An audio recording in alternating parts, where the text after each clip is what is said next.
¿Eh? Sí, Gracias, doctor. Buenas Beatriz. noches. Perfecto. Gracias, gracias. Un minutito. Un minutito, chicos, es que tuve un problemas técnicos aquí con la compu. Un minutito, ahorita vuelvo.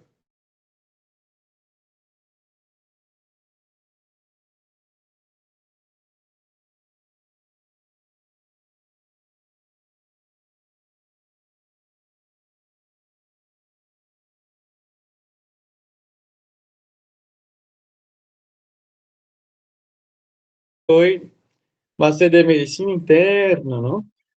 Lamentablemente el doctor Luis se retiró ya del graduate porque se está dedicando, ¿no? Más que todo para la Bevalda, se ha ido a Brasil y todo lo demás.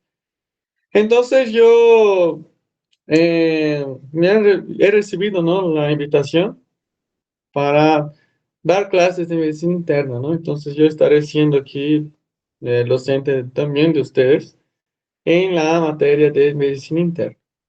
Y bueno, en medicina interna, chicos, el día de hoy vamos a ver un tema que es la cara del examen de grado, la cara de la medicina interna, la diabetes.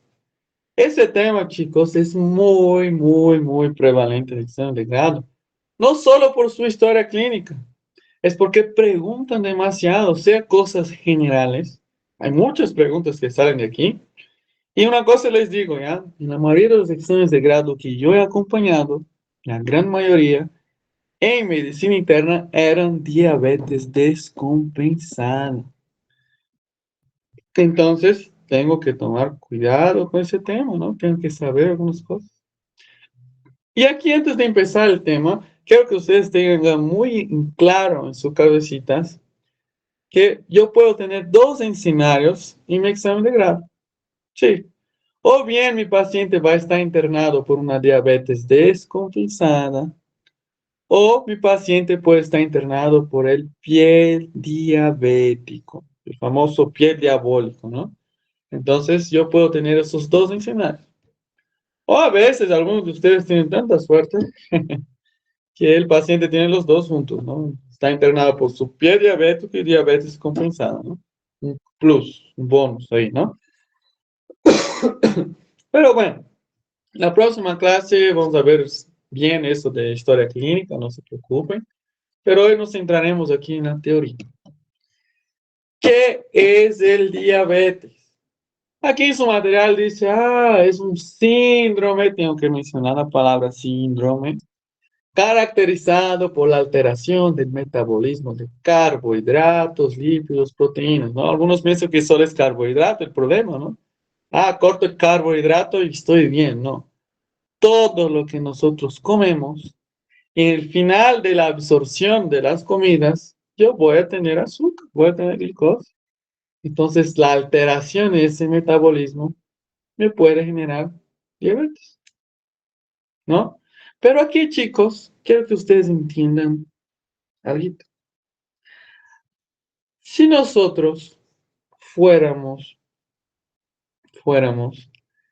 a agarrar esta enfermedad y sacar su esencia, por así decir, ¿cuál es el mayor problema aquí en la diabetes? La esencia de la enfermedad es que mi paciente tiene mucho azúcar, tiene mucha glicemia, está hiperglicémico.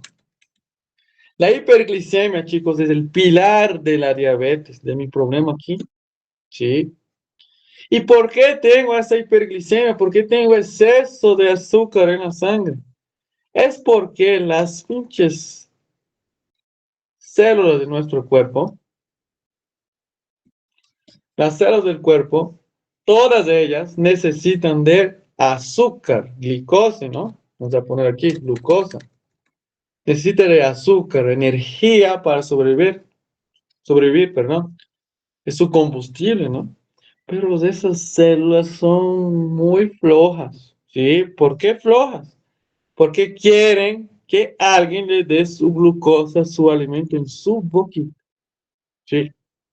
¿Y quién va a dar esa glucosa en su boquita? Pues la Insulina. La insulina es una hormona, chicos, que literalmente agarra esa glucosa y lo mete, literalmente, lo pone adentro de la célula, le da en su boquita, por así decir. ¿Listo? Pero, ¿qué está pasando en la diabetes? Hay individuos, chicos, que no tienen insulina, no, nada, cero de insulina. Si no tengo insulina, pues mi azúcar va a subir. A esos individuos que no tienen insulina, cero de insulina en el cuerpo, vamos a decir que ellos tienen diabetes tipo 1. Pero hay individuos que sí tienen la insulina, ¿no? Sí, tengo insulina, doctor, hay insulina aquí, ¿ok?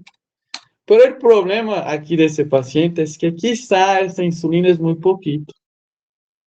O quizá esa insulina no funciona bien, no está funcionando. Es decir, el cuerpo tiene una resistencia a la insulina. A los individuos que tienen resistencia a la insulina, vamos a decir que tienen diabetes tipo 2. Bueno, ya no se pone así, ¿no? Ahora está con números, dicen. Listo. Diabetes tipo 2. ¿Qué es esa resistencia a la insulina? Bueno, es lo siguiente. Cuando ustedes van a dar de comer a un niño, los niños son tercos, ¿no? Tú le intentas dar de comer, no quiere, no quiere, no quiere, no quiere, no quiere, ¿no? Algo similar pasa aquí. Llega la insulina, intenta meter glucosa en mi célula y la célula no acepta. No, no, no quiere. Entonces llega otra insulina, intenta meter glucosa, no, un poco quiero. Llega otra insulina, luego otra, y luego otra, y así. Necesito más insulina para recién que esa célula me haga caso. Necesito de más insulina para que pueda meter esa glucosa dentro de la célula. Eso es la resistencia, es esa no respuesta a la insulina. Eso es lo que pasa en mis individuos. Y por lo general, los individuos que tienen diabetes tipo 1, que no hay nada de insulina, nada, nada, nada, nada, es porque algo ha pasado con ellos, sea un problema autoinmune, algo, qué sé yo, que ha destruido su páncreas, no hay insulina. Pero los doctores bueno, antes de eso, y los pacientes con diabetes tipo 1 suelen ser jóvenes, menores a 30 años. Es el típico niño, ¿no? Que estaba bien de la nada, se descompensó. Mientras tanto, los individuos con resistencia a la insulina suelen ser mayorcitos, personas ya más adultas, ¿no? Mayores a 30 años. Pero los doctores de examen de grado les gusta molestar. No, no, no, no. Doctor, ¿qué es la diabetes LADA? ¿Qué es la diabetes moda, ¿no? Listo. ¿Qué es eso? Ahí uno dice, pucha, ¿y ahora qué? La LADA, chicos, es la diabetes latente del adulto. En palabras sencillas, es nada más que una diabetes tipo 1 tardía. Individuos mayores a 30 años. Listo, LADA. Mayores a 30 años. Es así como voy a defender palabras sencillas, no hay donde perderse. La MODI es ese de acá, mira. Es individuo de diabetes tipo 2, pero con edad temprana. Menor a 30 años. Es eso.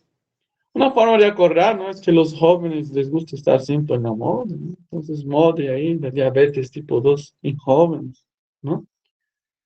Ojalá les sirva. Listo. Eso es la clasificación, pregunta de grado, clasificación de diabetes, ¿ya? Tipo 1, tipo 2, LADA y MODI. Hay la gestacional, pero vamos a hablar de aquí un rato. ¿Ok? Eso es lo que quiero que entiendan. Entonces, el paciente con diabetes tipo 1, no hay insulina. Es insulino dependiente, no hay nada de insulina, ¿no? Tipo 2 tengo resistencia. Pero hay una pregunta de grado que confunde mucho las cabecitas de ustedes. El doctor me pregunta, doctor, ¿qué es el síndrome metabólico? Doctor, ¿cuál es la diferencia de diabetes para síndrome metabólico?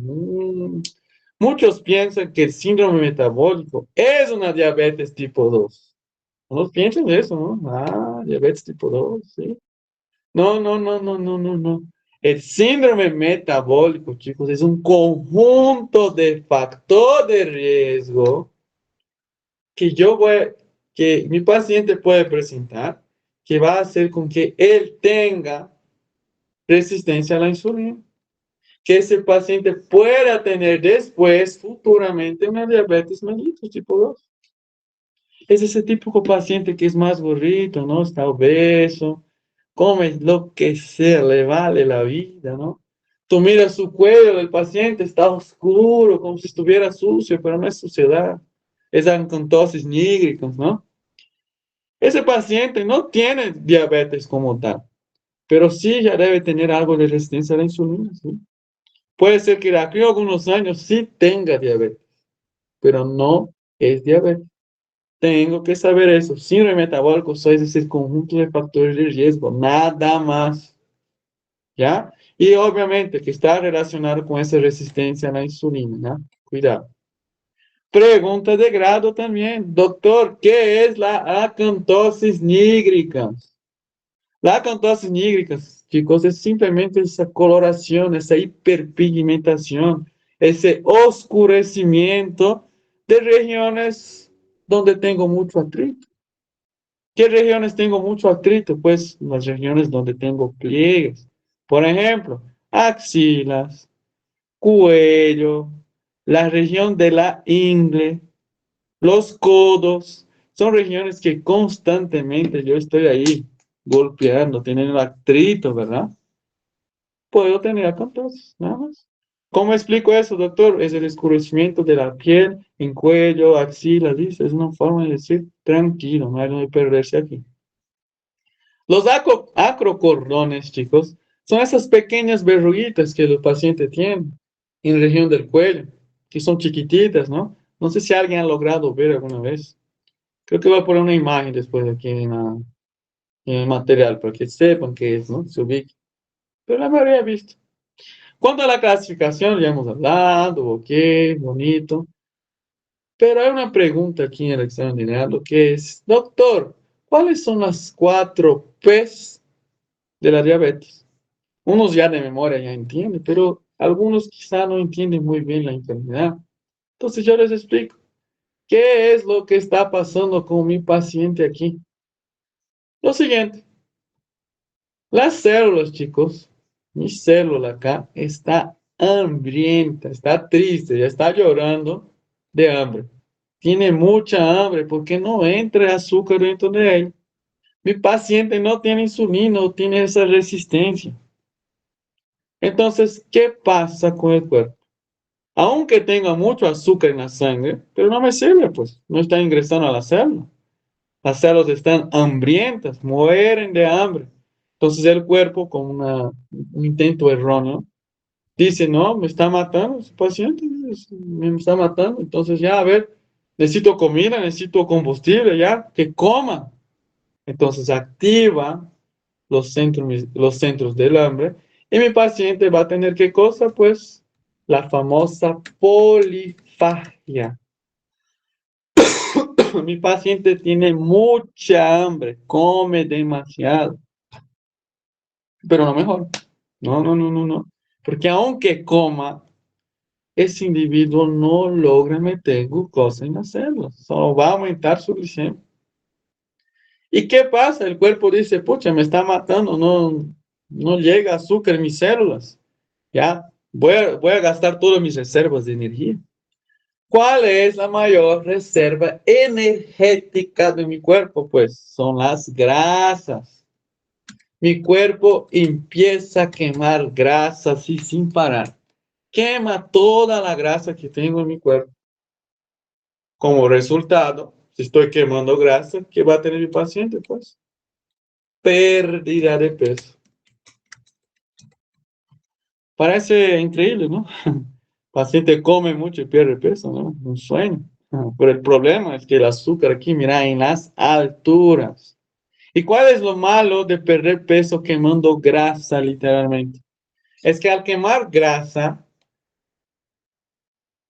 aparte de generar energía, yo puedo generar una sustancia que es ácida, los cuerpos cetónicos.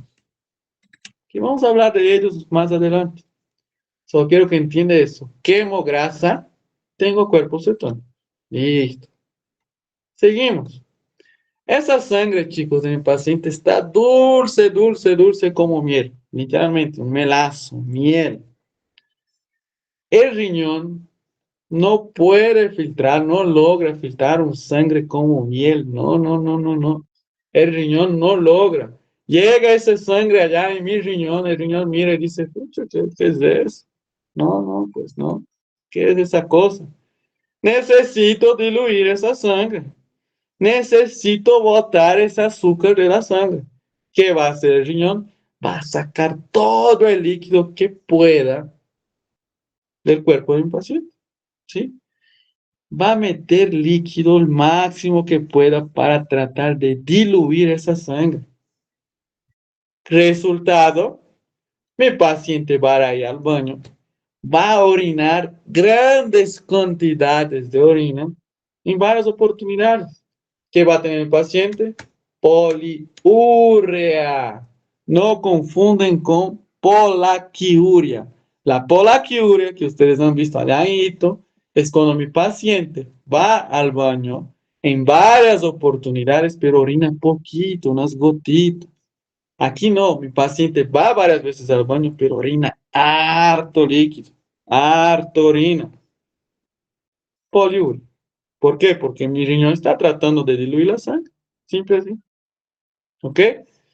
Como si ya no bastara eso, si yo le estoy diciendo para ustedes que el riñón está sacando mucha agua para diluir esa sangre, mi paciente va a pasar, ¿qué con mi paciente? Pues se va a deshidratar. Y una vez que me deshidrato, tengo sed. Entonces, polidipsia. Esas son las 4 P's de la todopoderosa diabetes. ¿Ok?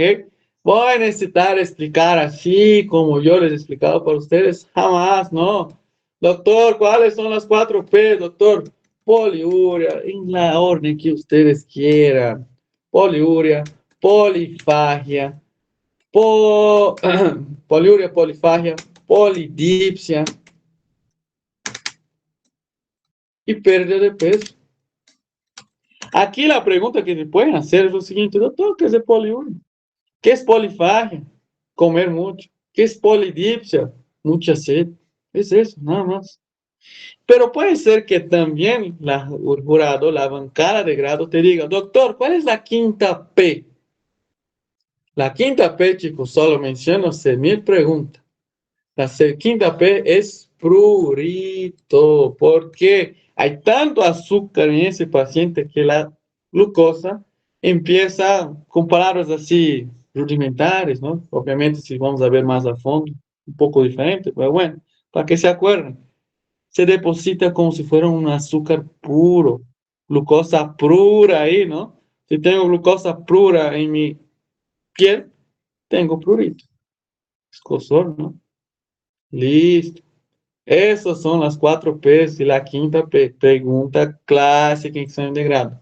Por si acaso, allá en mi historia clínica, en enfermedad actual, voy a poner para mi grado, sí, voy a poner por lo menos esas P's de acá.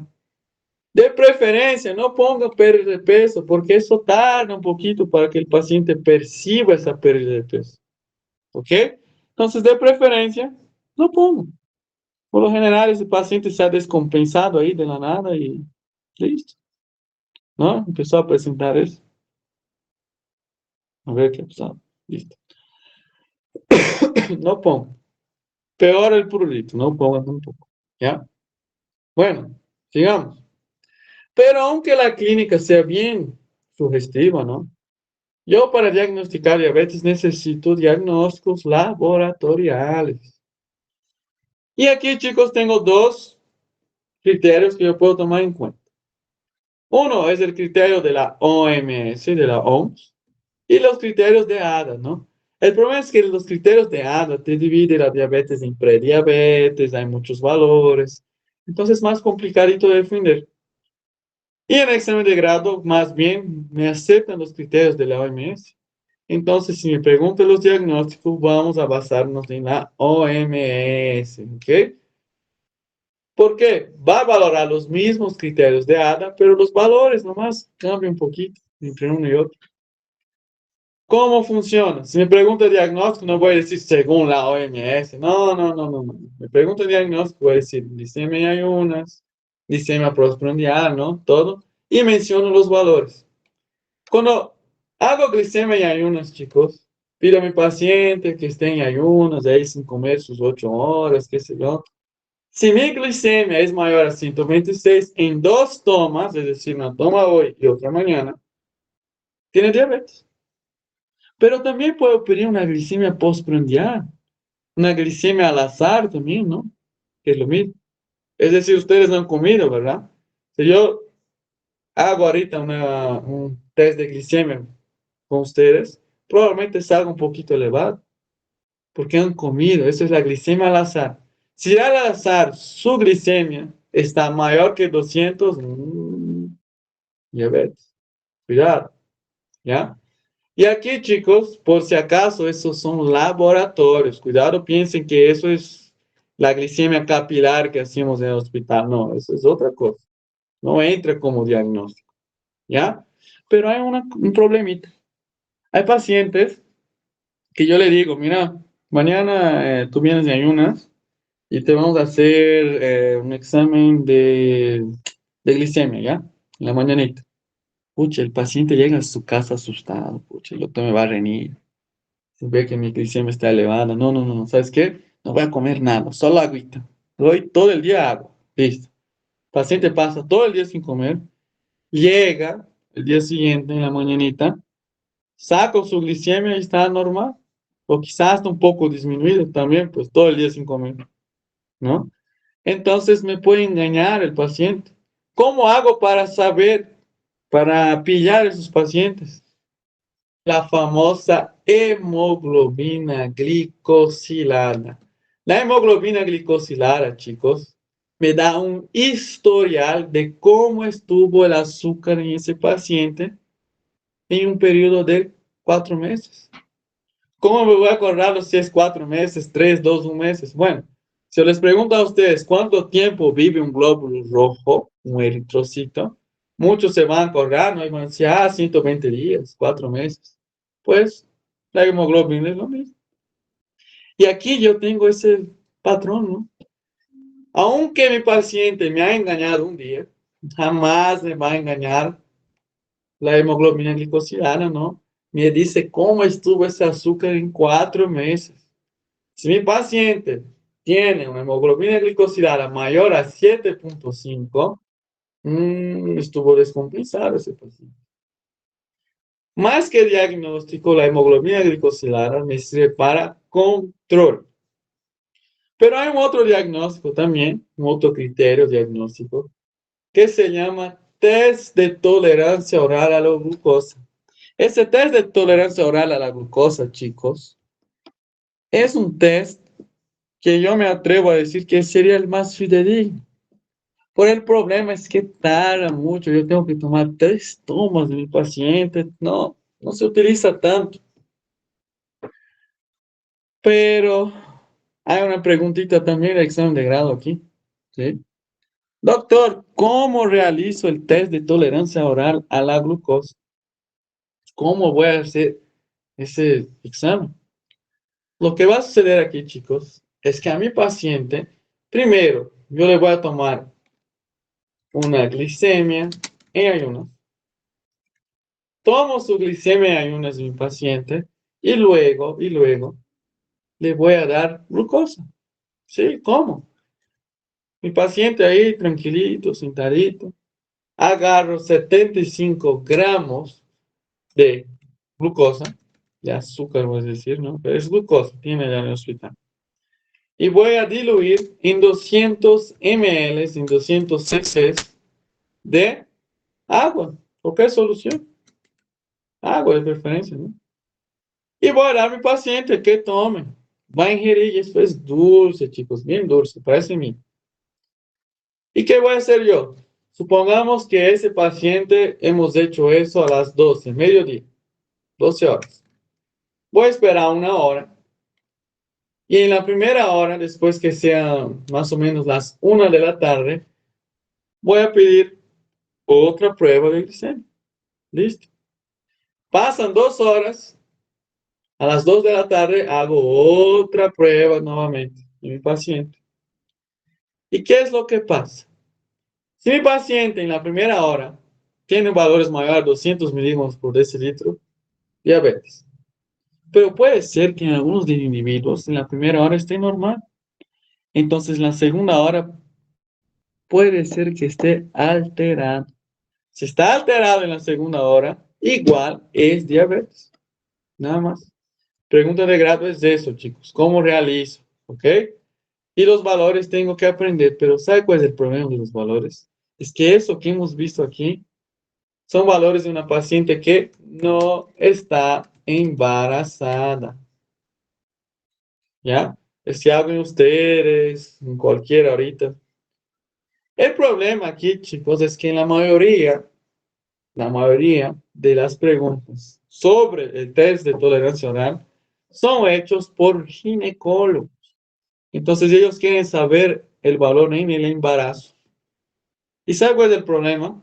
Es que en el embarazo las mujeres suelen tener una hipoglicemia y una eh, suelen estar hipotensas y hipoglicémicas.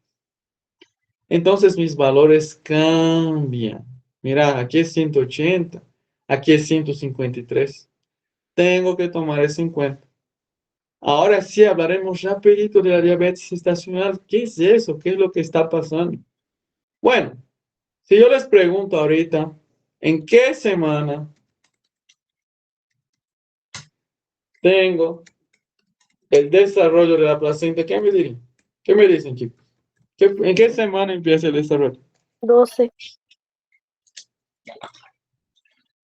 A las 12 semanas. Perfecto. Gracias.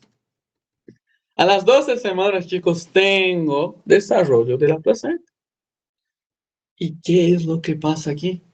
Es que cuando la placenta empieza a trabajar, empieza a secretar una sustancia llamada lactógeno placentario. Ese lactógeno placentario, chicos, aumenta la resistencia a la insulina. Mira, ¿se acuerdan de mi diabetes tipo 2, no? Pero yo no voy a decir que mi paciente tiene diabetes tipo 2, no, no, no, no, no. Porque la culpa aquí es del embarazo. Saco el bebé, mi paciente gana el bebé, normal, tranquila está la paciente, vuelve a sus valores normales. El problema aquí es ese lactógeno placentario. En condiciones normales, ese lactógeno placentario, su función es aumentar esa resistencia a la insulina para que el azúcar, la glucosa, vaya más al bebé. No, noten eso, solo es para que entiendan. Eso en condiciones fisiológicas, para que crezca el bebé, priorice el bebé. Pero aquí en la diabetes la cosa es diferente. No, no, no, no, no. El lactógeno placentario está muy elevado, cifras mayor que 92 miligramos por decilitro. Y al estar muy elevado, tengo mucha resistencia a la insulina, entonces mi paciente tiene hiperglicemia, tiene diabetes estacional.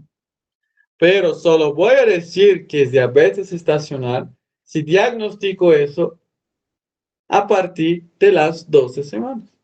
Si mi paciente tiene hiperglicemia y tiene 10 semanas, nada que ver con diabetes estacional. No, no, no, no, no.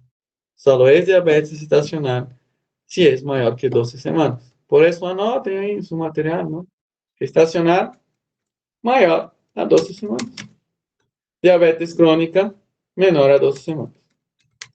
¿Se entiende eso, chicos? ¿O tienen alguna duda hasta aquí?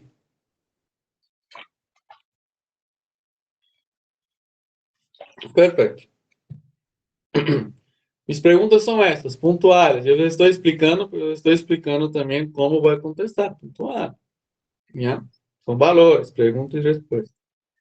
Ahora vamos al tratamiento. Piensen conmigo. A ver, tengo un paciente con diabetes tipo 1. Diabetes tipo 1. El páncreas de mi paciente aquí está hecho mierda. No funciona el páncreas. O sea, no tengo insulina. No hay insulina. ¿Le voy a dar a ese paciente un medicamento que estimule el páncreas a producir insulina? No, pues. ¿Cómo voy a dar un medicamento si no hay insulina? No funciona. En vano va a estar en ese medicamento, ¿no? ¿Voy a dar un medicamento que disminuya la resistencia a la insulina? No, el problema aquí no es resistencia, el problema es que no hay insulina, simplemente no hay. Entonces, chicos, a los pacientes con diabetes tipo 1, jamás le voy a dar algún hipoglicemiante, algún fármaco, porque ahora el tratamiento aquí es insulina y listo. No se habla de otra cosa. Pero también en mi paciente con diabetes gestacional, sí o sí el tratamiento es insulina. Por ejemplo, inclusive si mi paciente, supongamos, mi paciente dice, doctor, hace 5 años yo fui diagnosticada con diabetes, utilizo mi metformina y justo hoy yo a esa paciente veo que está embarazada. ¿Qué voy a hacer? Insulina. Insulina. El tratamiento en el embarazo, chicos, no importa el tipo de diabetes, es insulina, porque los hipoglicemiantes orales, como la metformina y la glibenclamida, que ustedes ya conocen, porque es lo que hay en Bolivia en todo lado, están contraindicados en el embarazo. Cuidado, mencione metformina o glibenclamida en un paciente embarazado. Jamás. El tratamiento en el embarazo es insulina. Descubro que está embarazada, no importa si tomaba antes metformina, va a tomar insulina. ¿Se entiende eso, no? Sigamos. La metformina, chicos. Ahora sí, si mi paciente tiene diabetes tipo 2, ya puedo dar sus medicamentos. Aquí en Bolivia, los medicamentos estrellas que hay en el SUS es la metformina y la glibenclamida. Necesito saber sus medicamentos, sí, de memoria. Porque inclusive en mi historia clínica yo voy a poner eso. ¿Sí? Mi paciente va a decir que toma metformina y mis órdenes médicas, metformina. Entonces, ¿qué es la metformina? Es una biguanida, doctor. Disminuye la resistencia a la insulina. Listo. Tengo que saber que es una biguanida de preferencia. ¿Ya? Y la dosis. Listo. Glibenclamida, doctor, ¿qué es? Es una sulfonilurea. Estimula la producción de insulina. Listo. Y jamás olvidar que no se utiliza en el embarazo. ¿Por qué? Porque la glibenclamida se ha visto que causa malformación, pero no voy a mencionar. Solo voy a decir contraindicado en el embarazo. Si es que me pregunta, si no me pregunta, no menciono nada. La metformina está asociada a restricción del crecimiento en el bebé. ¿Ya? Entonces, no entro ahí. Listo. Ahora hablaremos de la insulina. La insulina, chicos, ¿cómo la voy a utilizar? ¿Cómo funciona la insulina aquí? La insulina, chicos, tengo que entender primero que en mi querido SUS de aquí de Bolivia, yo solo tengo dos tipos de insulina. La insulina cristalina, también conocida como regular, y la insulina intermedia, conocida como NPH. Vamos a decir NPH o cristalina. Eso que ustedes ven acá, regular e intermedia, es en el respecto de su función, vamos a decir así, de su forma de acción. ¿Me explico mejor? La regular también, perdón, la insulina regular, la cristalina, chicos, tiene un inicio rápido de efecto, mira. Hace efecto ahí, efecto, efecto, de 30 a 45 minutos, mira, rapidito. Tiene un pico máximo aquí a las 2 a 3 horas. O sea, baja rápido mi glicemia de mi paciente. Pero el problema es que dura poco. Mira, 6 horitas nomás su efecto. Su duración es poca. No voy a estar pinchando a mi paciente 4 veces al día, mira, pobre paciente, no, no, no. Entonces vamos a utilizar una insulina de acción intermedia también. Una insulina que quede más tiempo en mi cuerpo, ¿no? En mi sangre, de 10 a 14 horas, mira, bien. Me gusta esa insulina, la NPH. ¿Por qué les explico eso? Es que una tarda más, la otra es más rápida. Porque hay un fenómeno acá, que cuando yo administro insulina, pues o mejor, en los pacientes que tienen diabetes, hay un fenómeno llamado fenómeno de Somogyi. El fenómeno de Somogyi, ¿qué es lo que me dice? Me dice que mi paciente con diabetes, aquí, en la madrugada, mi paciente está durmiendo ahí, tranquilo. Mi azúcar, imagina que Salina es el azúcar, ¿no? Está normal, normal, normal. Y de la nada, en la madrugada, de la nada, el paciente tiene una hipoglicemia. Empieza a descender el azúcar. Ahora imagine el caos. Si en la noche yo doy a mi paciente una NPH, ¿qué va a pasar? Como tarda en hacer efecto, ¿qué va a pasar con mi paciente? Pues en la madrugada tengo mi hipoglicemia y la NPH se encarga de mandar al paciente con Diosito, ¿no? Se muere por hipoglicemia, ya no despierta. Por eso tengo que tomar cuidado al usar la insulina y NPH, ¿ya? Ah, doctor, entonces vamos a utilizar cristalina para todos, ¿no? 6 horitas, ¿no? Pues 4 veces pinchar al paciente. No, no, no, no, no, no, no. El protocolo aquí en Bolivia me dice lo siguiente. Yo, yo como médico, tengo que utilizar las dos insulinas. Yo voy a utilizar la insulina NPH en la mañana y voy a utilizar la insulina cristalina en la noche. Listo. Así evito ese problema ahí con ese fenómeno de Somogyi. Pero, ¿cuánto de insulina voy a poner en mi paciente? No sé. ¿Qué hago yo? Listo. Nosotros vamos a agarrar la dosis recomendada. La dosis recomendada de insulina, chicos, es de 0,5 a 1 unidades internacionales. ¿Qué voy a hacer yo? Voy a multiplicar esos valores por el peso de mi paciente. A ver, ¿cómo hacemos eso? Aquí mi paciente, supongamos que mi paciente pesa 70 kilos. Mi fórmula dice que de insulina solo puedo dar de 0,5 a 1 unidad internacional por kilo, ¿no? Por cada kilo de mi paciente. Siempre empezamos con una dosis mínima de preferencia. Entonces vamos a poner aquí 70 por mi dosis mínima, ¿no? 0,5. ¿Cuánto sale eso, chicos? Alguien que me lo haga rapidito. 70 por 0,5.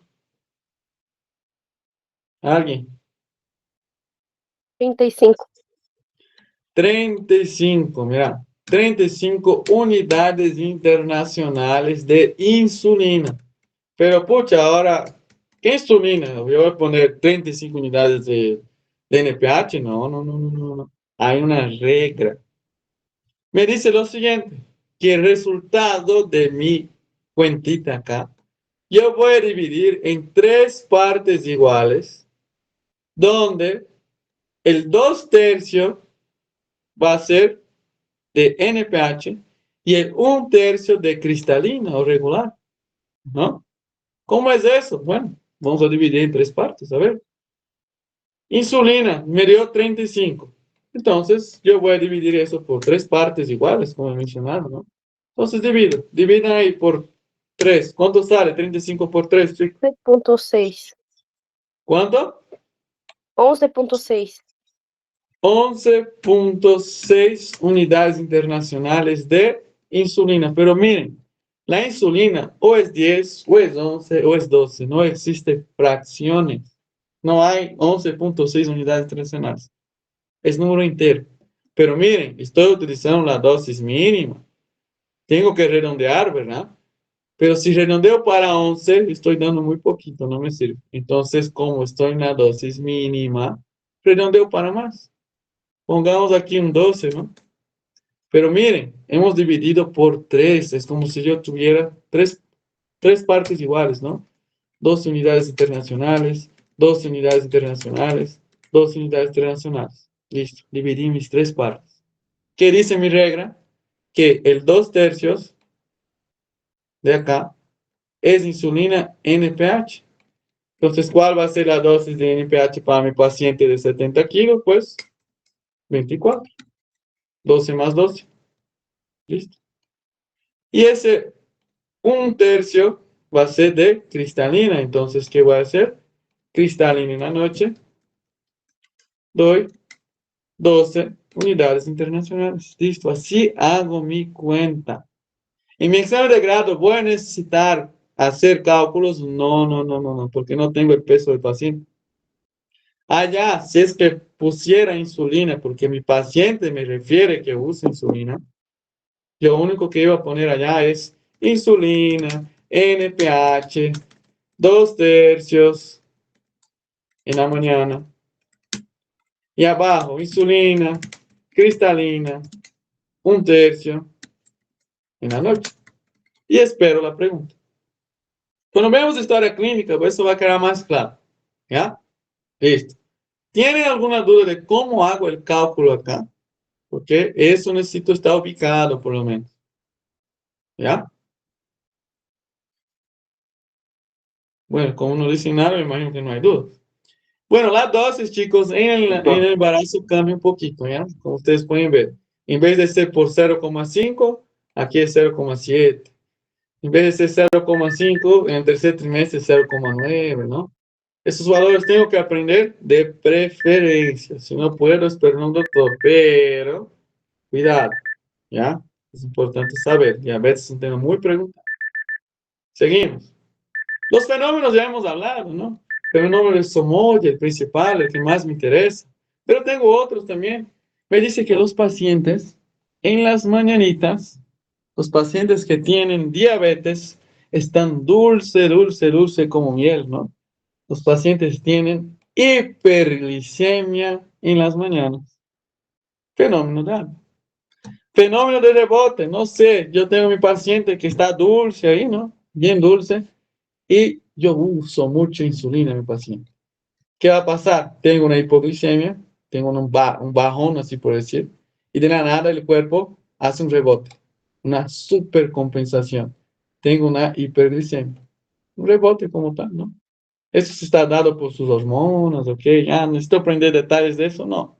Al menos sepan los nombres, más o menos de qué se trata y listo. Pero el principal somos, ¿ya? Aquí. Seguimos. Complicaciones. A ver, de complicaciones, chicos, ustedes ya saben, ¿no? Ya han visto en gineco también, que les encanta preguntar complicaciones, ¿no? Principalmente algunos en específico. Aquí, en agudas, tengo que saber bien, bien, bien, bien, cetoacidosis diabética. Tengo que saber bien coma, hiperglicémico, hiperosmolar. Hipoglicemia, perdón. Sí, alguito, pero tengo que estar ubicado. De las crónicas, complicaciones crónicas, mira cosas feas, yo que quiero saber eso, no existe. Pero hay una que no puedo huir, el famoso pie diabólico, ¿no? El pie diabético. Tengo que conocer esas complicaciones. Pregunta clásica, pero clásica, sí, chicos, que de verdad todos los que han definido diabetes, por lo menos la gran mayoría les pregunta eso. Si no les han preguntado eso, si tu paciente era diabético y no te preguntaron eso, es que quizá el postulante que entró antes de ti, el doctor ya preguntó eso, ¿ya? Porque siempre preguntan en examen de grado eso, una vez u otra, ¿ya? Diferencia entre la cetoacidosis diabética y el coma hiperglicémico hiperosmolar. La diferencia, ese cuadrito. Ay, doctor, necesito saber todo. No, pero algunas cositas puntuales, digamos. Entender qué es lo que está pasando aquí. Primero, quiero que ustedes pongan en sus cabezas que para que yo tenga cetoacidosis diabética, yo necesito que ese individuo sí o sí no tenga nada de insulina, nada, ni una gota de insulina. Es decir, la cetoacidosis diabética, si me preguntan las diferencias, lo primero que tienen que acordar es que es característico de la diabetes tipo 1. Porque mi individuo no tiene que tener insulina. ¿Por qué? Porque si yo no tengo nada, nada, nada, nada de insulina, ¿qué va a pasar? Hemos explicado aquí. Mi cuerpo ya no sabe más qué hacer y empieza a quemar grasa como si no hubiera mañana, ¿no? Quema todo, quema todo. Entonces, ¿qué pasa? Empieza a producir cuerpos cetónicos. Y los cuerpos cetónicos, chicos, son ácidos. Mi paciente entra en una acidosis, ¿sí? Es por eso que es típico, característico de la diabetes tipo 1. ¿Ok? Listo, sigamos. El coma hiperglicémico hiperosmolar, por otro lado, es característico ¿de quién? De diabetes tipo 2. ¿Ya? Es más característico aquí. En este caso, vamos a ver uno por uno para que no confunda. A ver, en la cetoacidosis, como he mencionado para ustedes, no tengo que tener insulina. Ok, ya he entendido, doctor. Por lo general, en la cetoacidosis, el cuadro clínico es rápido, se instaura de una forma muy rápida, en las primeras 24 horas. La glicemia aquí sí está elevada, pero no tanto, 600 miligramos. Porque el problema aquí no es que tengo tanta azúcar en mi cuerpo que he descompensado, ¿no? Sino que si bien mi glicemia está elevada, pero el problema aquí es la cetosis también, ¿no? Por eso el nombre es cetoacidosis. Y piensen conmigo, tengo muchos cuerpos cetónicos en la sangre, mucho, mucho, mucho. ¿Qué es lo que voy a decir? Pues cetonemia, mi paciente tiene cetonemia. ¿Por qué? Porque estoy produciendo cuerpos cetónicos y está en la sangre, listo, nada más. Es tanta la cantidad de cuerpos cetónicos en la sangre que mi paciente hasta empieza a orinar cuerpos cetónicos. Mi paciente tiene cetonuria, ¿no? Podemos poner aquí inclusive cetonuria, cetonemia, listo. Pero ¿se acuerdan que los doctores dicen que el diabético tiene un olor característico? Eso, chicos, son los famosos hálito cetónicos. Hay tanto cuerpo cetónico en ese paciente que hasta su alto cambia de olor, ¿no? Algunos dicen que es como un olor frutado, otros como manzana. Para mí parece una flor acera, ¿no? Ácida. Pero bueno, digan que es frutado, un olor a frutas, alto cetónico, ¿no? Como gusto. ¿Ok? Entonces, mi paciente aquí va a tener una acidosis, ¿no? Como he mencionado. De más importante, sí o sí, que no quiero que fallen, chicos, es saber que ese es de la diabetes tipo 1, ¿ya? Intenten acordar de la cetonemia y cetonuria. Y cuando yo hablo de la glicemia, chicos, es más fácil ustedes acordar de eso, es un consejo, no es obligatorio. Porque si ustedes miran el coma hiperglicémico, es todo al revés, mira. Aquí es mayor a 20, o perdón, aquí es menor a 20 y aquí es mayor a 20. Aquí tengo menos de 600 y aquí tengo mayor a 600. Esto es más fácil de acordar. Pero es un consejo, ¿no? Lo que no puede faltar es acá. En el coma hiperglicémico, chicos, el problema aquí es que mi paciente ha exagerado en la comida, no sé, lo ha hecho ese pinche paciente, que su glicemia subió, pero subió con fuerza, por eso el nombre hiperglicémico, hiperosmolar, ¿no?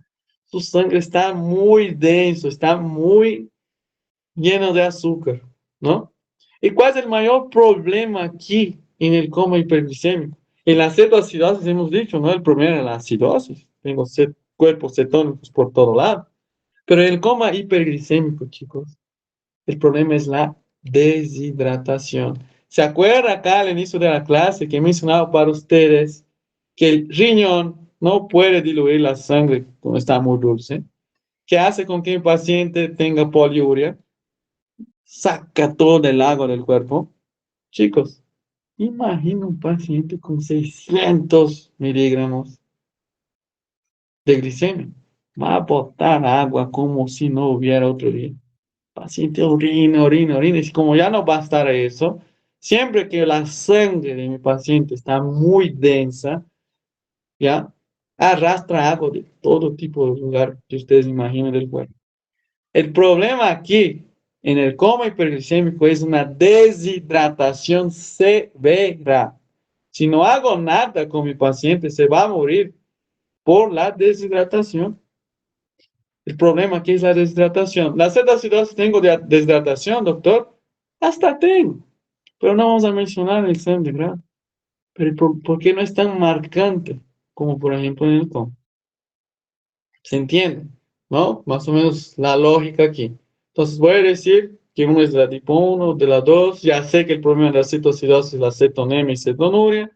Y sé que el problema del coma es la deshidratación. Listo, una cosita u otra yo voy a mencionar. Sigamos. Esa fórmula fe aquí, chicos, no voy a mencionar jamás, ¿ya? Hasta voy a considerar borrar esa cosa del material. Eso es para que ustedes nomás vean que yo puedo medir la osmolaridad plasmática, ¿ya? Pero eso no voy a mencionar, ¿ok? Sigamos. Conducta, la corrección. Esa conducta que vamos a ver ahora, chicos, es en emergencia.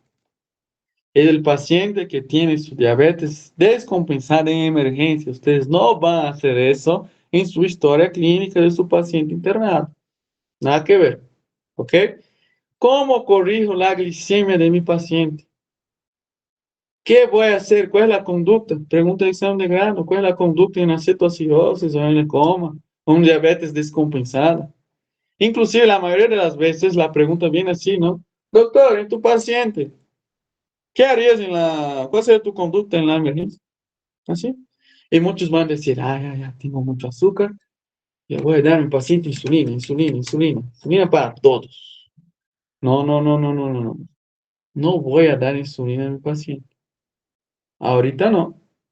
Porque mi paciente aquí en una diabetes descompensada no va a morir por el exceso de azúcar, no. Lo que le va a matar a tu paciente es la deshidratación. No importa si es cetoacidosis o coma. Todos tienen deshidratación, pero en mi examen de grado yo voy a decir que es el coma, ¿no? Ok.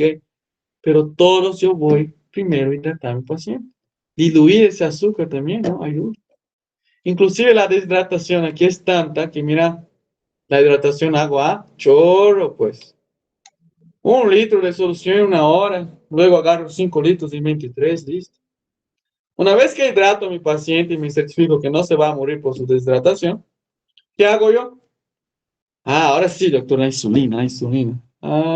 Casi. Es que, chicos, los pacientes que tienen una diabetes descompensada, ¿qué es lo que sucede con ellos? Suelen tener hipocalemia, es decir, hipopotasemia, que es lo mismo, ¿no? Tienen baja cantidad de potasio, poco. ¿Por qué? Porque el agua que yo estoy perdiendo en la deshidratación arrastra ahí el potasio también. Pero ya no voy a explicar eso, listo.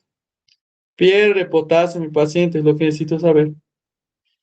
Y si mi individuo que tiene una hipocalemia, una hipopotasemia, si llega una gotita siquiera, una sola gota de insulina en el cuerpo de ese paciente, ah, va a terminar de arrastrar el poco potasio que él ya tenía en sus células.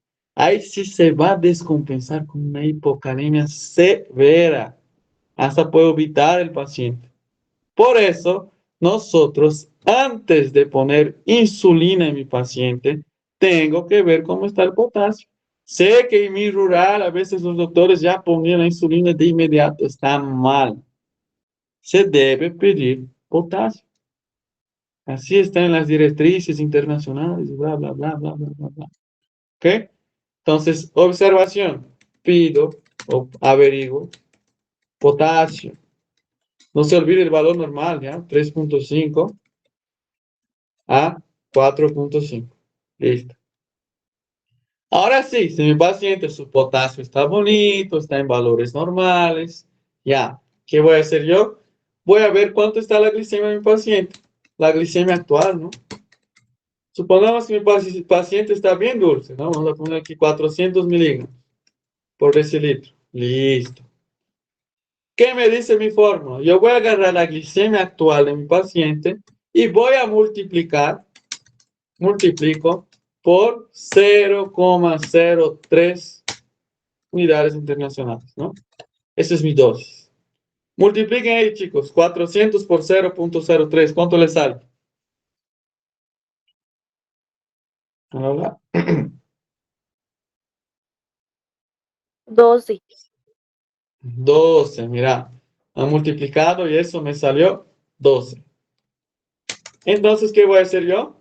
Voy a poner 12 unidades internacionales de insulina cristalina STAT. Es intramuscular, por si acaso. ¿Ya?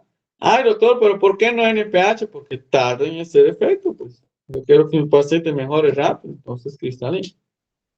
Listo. Eso es lo que yo voy a decir en mi conducta. Pero doctor, en mi cetoacidosis, aquí en el material, me está diciendo que yo tengo que solicitar una gasometría, tengo que corregir el bicarbonato. No mencione. Si me preguntan la conducta, de forma general, no importa, que voy a hablar así, completito, bien bonito. Doctor, primero vamos a hidratar al paciente. 1 litro en 1 hora, 5 litros en 23 horas, ¿no? El paciente está muy deshidratado. Una vez que hidrato a mi paciente, veo cómo está el potasio. Está bien el potasio, ya, ahora sí voy a corregir la glicemia de mi paciente. Agarro la glicemia que tiene mi paciente y multiplico por 0,03 unidades internacionales. El valor que salga, le voy a poner de insulina cristalina, ¿ya? No mencione que yo voy a pedir gasometría, que yo voy a hacer corrección de bicarbonato. Al menos que me diga qué más. Si me dice qué más, yo digo, ah, sí, doctor, puedo pedir una gasometría. Y me quedo calladito. Al menos que me pregunte cómo corrijo el bicarbonato, porque es complicadito, es feo la fórmula, ¿no? Agarro el bicarbonato que mi paciente tiene, cuánto me salió, ¿no? Y mi gasometría. Disminuyo por el bicarbonato. Ay, me confundí. Primero, agarro. ¿Cuánto sería mi bicarbonato ideal? Es decir, ¿cuánto de bicarbonato quiero tener? ¿No? Que es ese valor que está aquí. Luego disminuyo, resto, por cuánto de bicarbonato tiene mi paciente, ¿no? Que eso me va a salir mi gasometría. Luego multiplico por 0,3 por el peso. Pucha, no, qué feo. No menciono las pinches fórmulas de corrección, al menos que me pregunte. Inclusive, mejor digo todo y dependiendo, ya. Perdón, doctor, no me recuerdo. Listo. Porque eso es complicadito a veces de aprender, ¿ya? Pero si pueden, si tienen tiempo, todo, perfecto, chicos, perfecto, ¿ya? Pero si no pueden, no estén como loquitos, queremos saber eso. Listo. Tengo también un otro problema que es la hipoglicemia. Y la hipoglicemia, chicos, pasmen, mata más que la propia hiperglicemia. ¿Sí? Mata más rápido. Y aquí, ¿qué es lo que tengo que hacer? Pregunta, ¿ya? Ahora último, la doctora Maldonado ha estado preguntando mucho hipoglicemia. Más que todo la conducta, ¿qué hago, no, en mi paciente? Bueno, tenemos que restablecer la glicemia. ¿Cómo hacemos nosotros? Vamos a agarrar mi solución dextrosa al 5% y le voy a dar cargas de 50 cc a mi paciente hasta que mejore. Imagina un paciente que está ya medio desmayado, así, mal, tú le pones una carga, sigue mal, otra carga, sigue mal, otra carga. Recién está reaccionando, más una, hasta que esté así ya más despierto, ¿no?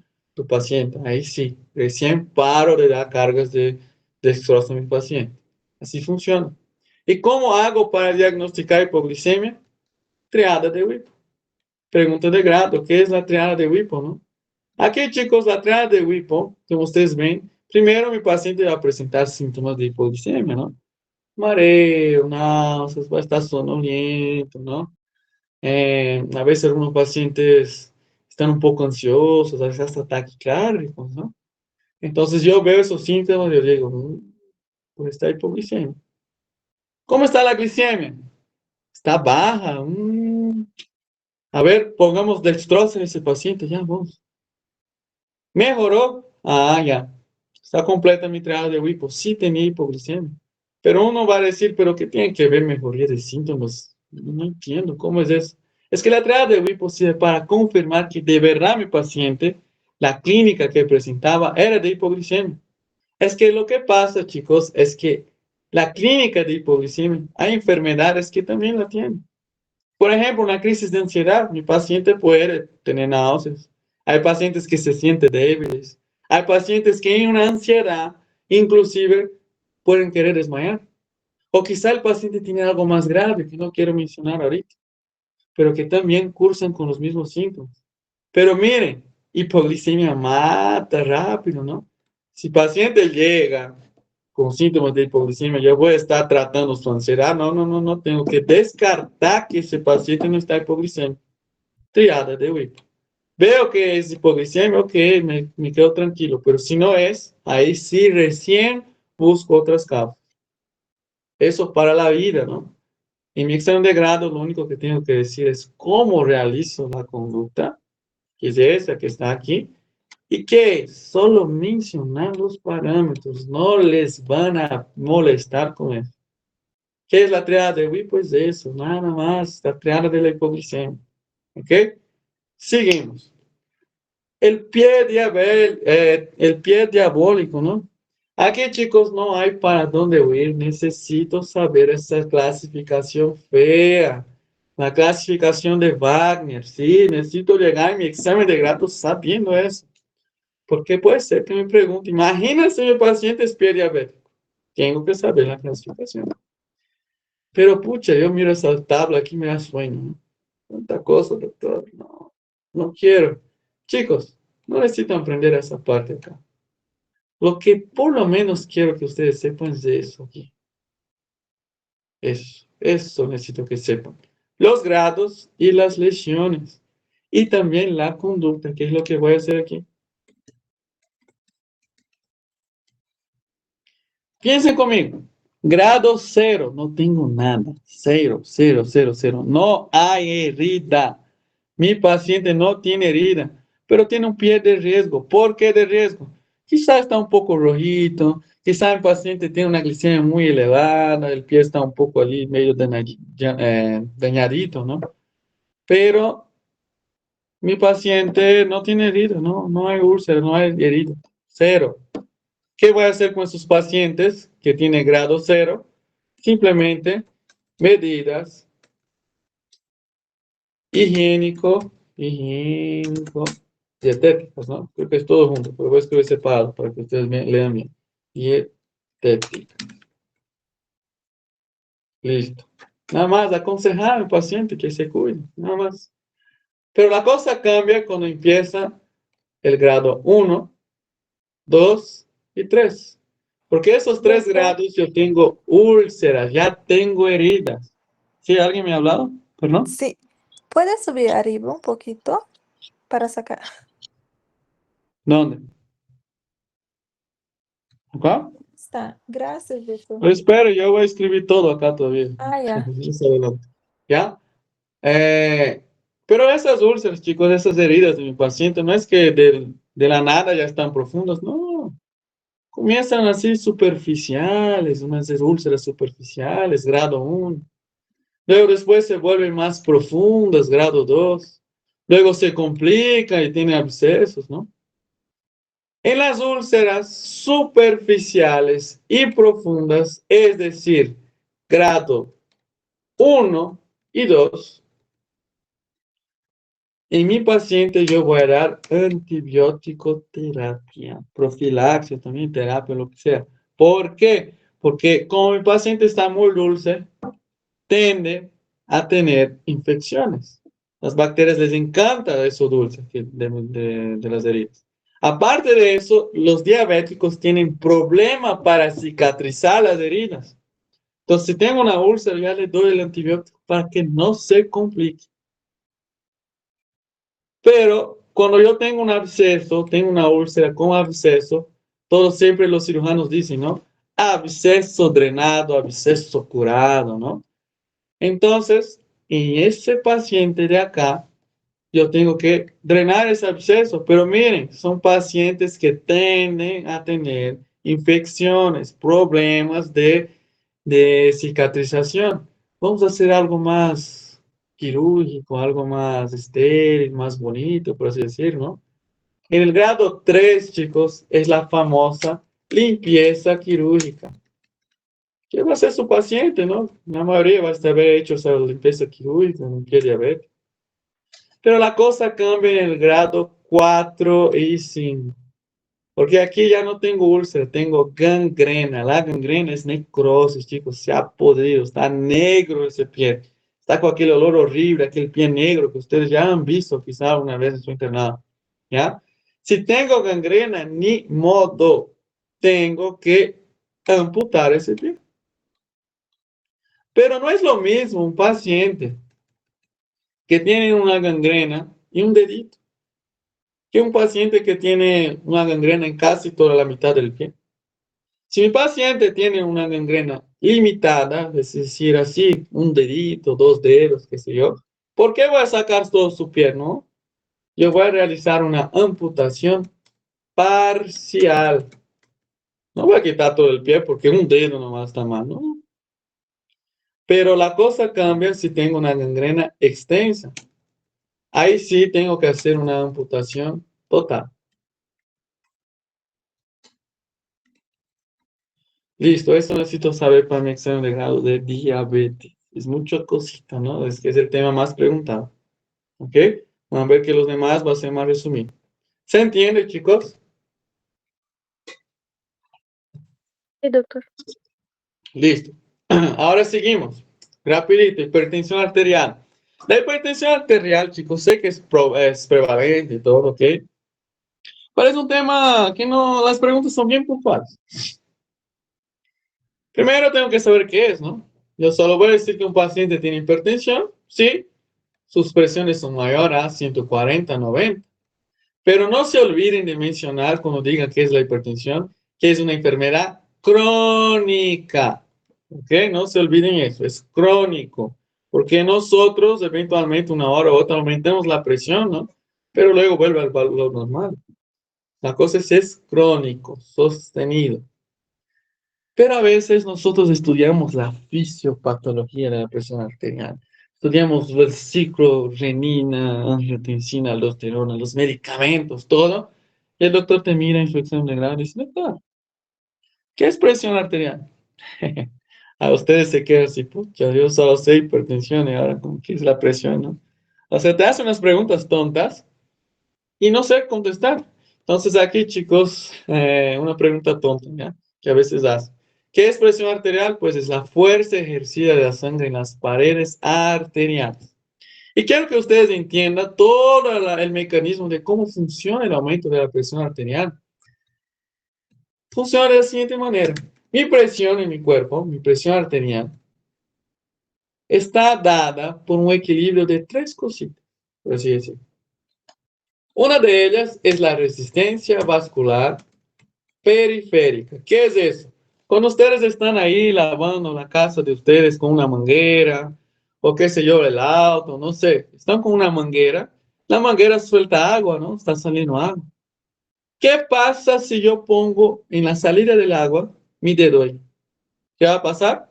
Va a salir fuerte el agua, ¿no? Como así fuerte. Aumenta la presión, ¿no? Eso es. Ustedes ahí han puesto una cierta resistencia y eso aumentó la presión del agua. Aquí es algo similar. Cuando hablo de resistencia vascular periférica, estamos hablando de los vasos sanguíneos que pueden hacer vasodilatación o vasoconstricción. Si mi arteria hace vasoconstricción, tengo un aumento de la presión arterial. Listo. ¿Qué otra cosa me puede dar un aumento, una disminución de la presión arterial? Está aquí bien bonito su material, ¿no? Gasto cardíaco. Uy, doctor, mire ese nombre feo. Uno se asusta, ¿no? Ve el nombre cardíaco y ya se pone con miedo, ¿no? Gasto cardíaco.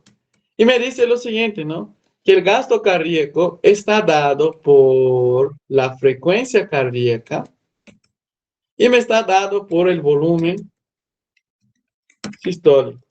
Ay, qué feo palabra, no entiendo.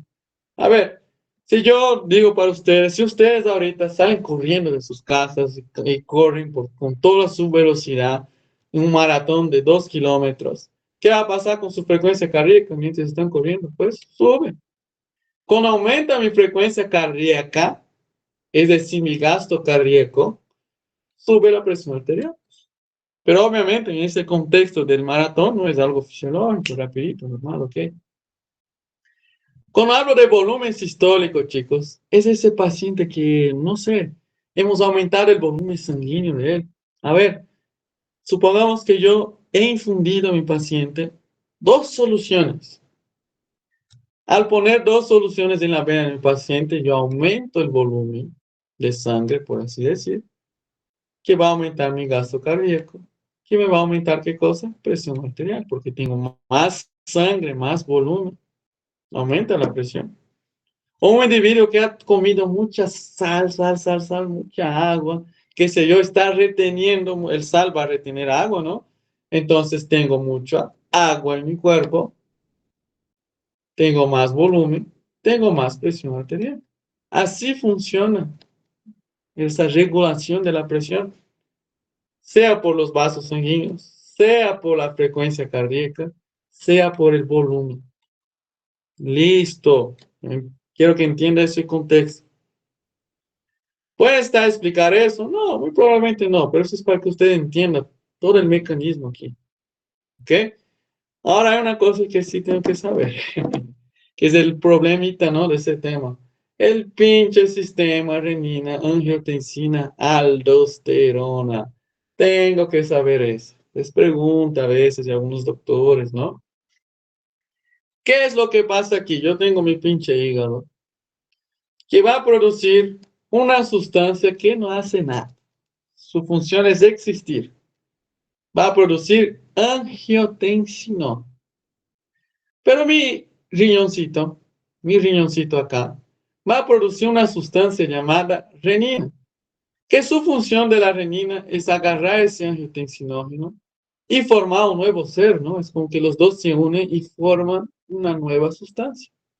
¿Qué sustancia es esa? La angiotensina 1. La angiotensina 1, chicos, tiene una función débil. Hace allí una pequeña vasoconstricción en mis arterias, por así decir, ¿no? Pero es poquito. No me gusta, no. No quiero angiotensina 1, no. Necesito algo más fuerte. Es como ustedes, ¿no? Cuando cambio de iPhone, ¿no? Yo tengo el 13. Ahora no quiero el 13, quiero el 14, quiero el 16, quiero el Pro Max, ¿no? Aquí es igual. El cuerpo no quiere angiotensina 1, quiere angiotensina 2. Aquí es mi angiotensina 2, el Plus, ¿no? Pro Max aquí. Porque aquí, chicos, sí tengo buena función de vasoconstricción. Pero ¿cómo voy a hacer para tener angiotensina 2? Esa angiotensina 1, que está ahí feliz nadando en mi sangre, cuando pasa por los pulmones, en el pulmón hay una enzima que se llama ECA, que es la enzima convertidora de angiotensina. Pucha, me está diciendo qué hace. ¿Qué va a hacer ella? Pues va a convertir pues la angiotensina 1 y 2. Es eso que hace él, nada más. Y la angiotensina 2 va a hacer un montón de cosas. Va a hacer vasoconstricción, va a aumentar el tono simpático, es decir, vasoconstricción también, ¿no? Pero también va a estimular esa glándula que está aquí arriba, que es la suprarrenal, para que produzca aldosterona. La aldosterona, su función es ir al riñón y hace con que él se absorba agua. Ese agua que debería ser orina va a reabsorber una parte de ese agua y va a mandar a dónde? Al torrente sanguíneo. Entonces, si yo estoy aumentando el volumen, ¿qué es lo que pasa? Pues, si aumenta el volumen, aumenta la presión arterial. Pero doctores, es complicado, es mucha cosa, necesito saber todo. Por lo menos lo básico. ¿Qué sería lo básico? La función de la renina, que va a convertir esa cosa acá, que me va a formar la angiotensina 1, que la ECA forma la angiotensina 2 y que la angiotensina 2 estimula la liberación de aldosterona. Si yo me olvido del ADH, de las otras cosas, ya, pero tengo que acordar del aldosterona. Porque, mira, está en el título. Tengo que acordar del aldosterona. Eso es el sistema, chicos. ¿Ya? Sigamos. ¿O tienen alguna duda? Si tienen duda, me pueden interrumpir, ¿ya? Por si acaso. La etiología, chicos. La etiología, por lo general, la hipertensión es la famosa hipertensión esencial, ¿no? Es aquella hipertensión que yo no sé la causa, es idiopático, no sé qué será, ¿no? Mira, no sé la causa, pero sé factores de riesgo. Paciente obeso, paciente que es sedentario, ¿no? Que come mucha sal, por ejemplo, ¿no? Son factores que nos pueden llevar a tener hipertensión. Listo. Hay secundarios, sí, pero no vamos a mencionar. Pero si quieren saber una insuficiencia renal, pero no quiero que quieren defender eso en su examen de grado, ¿no? Si me pregunta es idiopático, yo voy a hablar de obesidad, de todas esas cosas que ustedes conocen, ¿ya? Clasificación de aquí. Hasta ahora yo he dicho para ustedes que mi pregunta podría ser esa y las otras cosas, ¿no? Pero aquí, chicos, en clasificación, miren, hay un montón de clasificación feas acá, mira. Pero hay dos que son muy importantes, que son preguntas hasta frecuentes. Doctor, ¿qué es la hipertensión del mandil blanco o de la bata blanca? ¿Qué es la hipertensión enmascarada, no? Eso necesito saber, chicos. Las demás, ya, pero no, doctor, digamos. Pero eso necesito saber. La de mandil blanco, de la bata blanca, es aquel paciente que es tranquilo en su casa, está normotenso, no es que tiene una hipertensión arterial, pero pucha, cuando llega al hospital, ese paciente solo de mirar a una doctora, un doctor, con su ropa blanca, le da una ansiedad, le da un miedo, que pucha, su presión arterial dispara, su cuerpo libera tanta adrenalina que pucha, ya, dispara, dispara. Pongo tensión en el brazo del paciente y ya se está temblando de tanto miedo. O qué sé yo, ya está medio nervioso, ¿no? Entonces, ¿qué pasa? En el consultorio, pues la presión va a estar elevada, pero no tiene hipertensión, no, no, no, en su casa es normal. Solo en el hospital se pone así. ¿Cómo explicaría eso? Diciendo, doctor, la de Mondí Blanco es la persona que en su casa está bien, pero en el hospital tiene un aumento de la presión arterial. Pero en su casa está tranquilo, es normal. Listo, nada más. La enmascarada, por otro lado, es como el contrario, ¿no? Es aquella paciente que siempre reclama de su dolor de cabeza. Siempre tiene problema con su presión, le duele, le duele, le duele. Está estresada en su casa, qué sé yo, pero cuando llega al hospital, no sé qué le pasa, que se calma la paciente, se siente confortable, está tranquilo, relaja tanto que su cuerpo libera ahí tantas sustancias que bajan la presión arterial. Entonces, esa persona sí tiene hipertensión arterial en su casa, en la vida cotidiana, pero en el hospital está normal la presión arterial. Listo. Eso es la enmascarada. Y uno se preguntará, entonces, ¿cómo hago el diagnóstico? Pues el diagnóstico de la presión arterial, chicos, de la hipertensión, es aferir la presión arterial. Pero ¿y la clínica, doctor? La clínica es muy inespecífica.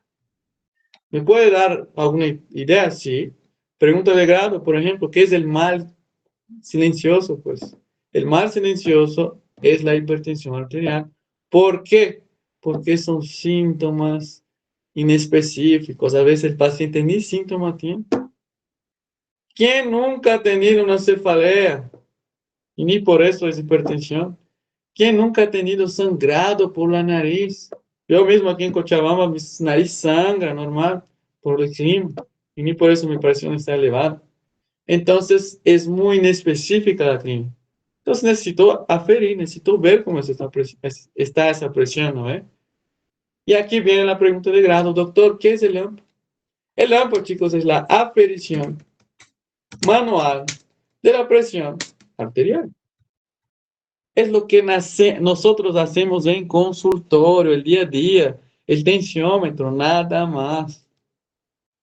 Pero a veces no funciona, ¿no? El paciente tiene esa pinche de acá, ¿no? Enmascarada, no logro dar bien mi diagnóstico, ¿no? Entonces sería interesante mandar mi paciente con algún dispositivo a su casa. Y aquí entra el mapa, ¿no? La medición ambulatoria de la presión arterial. ¿Qué es el mapa, chicos? Es eso. Yo pongo un dispositivo en mi paciente y mi paciente va a su casa con ese dispositivo y ese dispositivo literalmente me va a dar un mapa de toda la presión arterial de mi paciente durante un periodo de 24 horas. Me da todos los datos que necesito saber. Durante todo el día está ahí tomando constantemente la presión de mi paciente, en varios momentos, hasta en la madrugada. Eso es el mapa, chicos, es ese instrumento, ¿no? Que ponemos en el paciente. Y bueno, aquí en la clasificación, según AJA, es su tarea de casa, ¿no? Los valores normales. Aquí no hay tips, hay que aprender, chicos, los grados, ¿ok? Eso tienen que aprender. ¿Cómo determinar la presión arterial? Ustedes ya saben, no voy ni a mencionar eso. ¿Ya? Se supone que ya saben, ¿no? O sea, llega mi paciente, tiene que estar bien sentado, no puede haber comido, tomado café, estimulantes, etcétera, etcétera. Pongo a mi paciente sentado, bien apoyado, los dos pies en el piso, ¿no? El brazo a la altura del corazón. Pongo mis dedos para ver el pulso de mi paciente, ¿no? Luego voy insuflando el manguito hasta que desaparezca el pulso. Luego después pongo mi esteto ahí. Ustedes ya conocen esas cosas, ¿ya? Entonces, vuelta y media, una doctora, otra, puede ser que quieran molestar de cómo realizo una medición, ¿ok? Lo que Doctor, me interesa aquí en ese tema, chicos, es el tratamiento. doctor, El tratamiento, sé que les da miedo acá, mira, tantos medicamentos para aprender, pero quiero que por lo menos unos bien específicos sí lo sepan bien. Primero, chicos, quiero que entiendan que el tratamiento de primera línea en una hipertensión, obviamente dieta, todo lo demás, ¿no? Pero hablando de medicamentos, PIBE y reina como primera opción los IECAS, ¿ok? Los IECAS, chicos, ¿qué van a hacer ellos? Acá, mira mi enzima, ¿no? ECA. Los IECAS son los inhibidores de quién? De esa enzima, convertidor. Inhibo esa enzima, no tengo angiotensina en mi cuerpo, mi paciente no va a tener nada de eso que ustedes ven acá. Entonces, ¿qué va a pasar con la presión arterial? Va a bajar, pues. Pero hay un grupo de medicamentos que se llaman ARA2, ¿no? Los ARA2 actúan inhibiendo, destruyendo esa enzima acá, ¿no? Mi angiotensina 2, mi Promax acá, ¿no? Actúa inhibiendo eso. Y hay una regla que ustedes no pueden olvidarse. Jamás voy a dar un IECA con un ARA2. ¿Por qué? Porque el IECA ya está inhibiendo la producción de angiotensina 2. No hay angiotensina 2, nada, cero. ¿Por qué le voy a dar un medicamento que inhibe esa si yo ya estoy cortando desde aquí arriba? No tiene sentido. Entonces, lo único que estoy haciendo es intoxicar al paciente. Por eso no se da los dos juntos. ¿Ya? Me van a preguntar eso, difícil. Pero no se olviden, no caigan en trampas. Entonces, listo. Si es grado 1, muy ECA. Si es grado 2, yo puedo considerar dar un otro medicamento. A veces en las farmacias ya tienen, ¿no? su captopril con su hidroclorotiazida, su captopril con espironolactona, no sé. Hay siempre mezclas en el mercado. Pero aquí, chicos, de todos esos medicamentos feos, quiero que por lo menos sepan el enalapril. Quiero que ustedes se acuerden bien de la losartán, que es lo que más abunda. Y por lo menos algo aquí del nifedipin, que hemos visto en gineco, ¿no? Que tiene que ver ahí con la tocólisis, todo lo demás que hemos mencionado. Y de los betas bloqueadores, si pueden, entra todavía información en sus cabecitas, un cardio selectivo y un no cardio selectivo. Por lo menos eso. Los demás, bueno, perdón, doctor, ¿no? Pero esos tengo que saber. Listo. Sigamos. Complicaciones, chicos, hay un montón. Hay ACV, hay aneurisma. Pero pucha, voy a mencionar eso en mi examen de grado para que defienda esas cosas feas, no. Vamos a decir algo que es feo, pero por lo menos vamos a llevar clase aquí en el grado ¿no? Edema agudo de pulmón. Mencionemos ahí, qué sé yo, una aterosclerosis. Pero doctor, no tenemos clases de aterosclerosis. Es que uno a veces sabe por lo menos de qué se trata, ¿no? Esa grasita que se va acumulando en las paredes de los vasos. Por eso están picaditos en algo. Entonces, de los feos, los menos feos son esos. ¿Ya? Pero hay más. Pero estos acá nada más vamos a mencionar. ¿Ya? Estos dos de abajo. ¿Alguna duda aquí, chicos? No, ¿verdad? Ponemos ya Cris. Entonces, si no hay duda. Doctor, Dime, dime. una consulta. Si me preguntan la clasificación de hipertensión, ¿digo directamente de mandil blanco enmascarado o menciono las categorías normal, elevada? ¿Cómo contesto? Ustedes guíen su examen de grado, ¿ya? No se olviden. Ustedes guíen. ¿Puedo mencionar el mandil? Sí, no está mal. Pero por lo general, siendo bien sinceros, si la pregunta es así muy abierta, les gusta escuchar eso, ¿ya? Generalmente hacen con el intuito de escuchar eso. Pero si ustedes mencionan el otro, también no está mal, digamos. Pero preferible que digan eso, ¿ya? Pero Gracias. ustedes guían, ¿sí? Listo. Vamos para crisis. Crisis rapidito, no hay mucho que perderse aquí. En crisis hipertensivas, chicos, quiero que ustedes tengan en mente ahorita dos tipos de pacientes. Un paciente que no va a estar tan grave y otro que está casi en lo con Diosito. El paciente que está más o menos grave, imagina un paciente que tiene su presión de 180 a 110. Ojo, solo puedo decir que es crisis si tengo 180 a 110, ¿no? Ok. Pero es un paciente que quizá ha estado estresado, tiene un dolor de diente fuerte, un dolor que le molesta mucho, un dolor crónico. O qué sé yo, un paciente que tiene su ansiedad, ya ha peleado allá en el trabajo con su pareja, y ha disparado su presión. O quizá no sabemos la causa, simplemente de la nada disparó la presión del paciente. Pero con ese paciente llega a emergencias, tú le miras, está un poquito mal, pero tú le miras y dices, no está tan grave, ¿sabes? Ese paciente está bien orientado, no hay problemas de orientación, nada, ¿no? Está tranquilo, solo está con su presión elevada, ¿no? Quizá un poquito rojo, con su dolor de cabeza, ¿ya? Pero está medio estable. A esos pacientes que yo tengo un aumento de la presión arterial, pero sin compromiso de órganos blancos, es decir, cerebro, riñones, hígado, cualquier cosa, se está estable ese paciente. Vamos a decir que es urgencia. Esos pacientes no necesito darles un tratamiento endovenoso severo, no, no, no, no. A veces con solo dar su propio medicamento que ya toma, mejor. A veces si el paciente es ansioso, le doy su ansiolítico, mejora. Si el problema es el dolor intenso que el paciente tiene, calmo su dolor, mejora la presión del paciente. No hay riesgo de vida en pocas palabras. Entonces mi conducta va a ser distinta del otro paciente.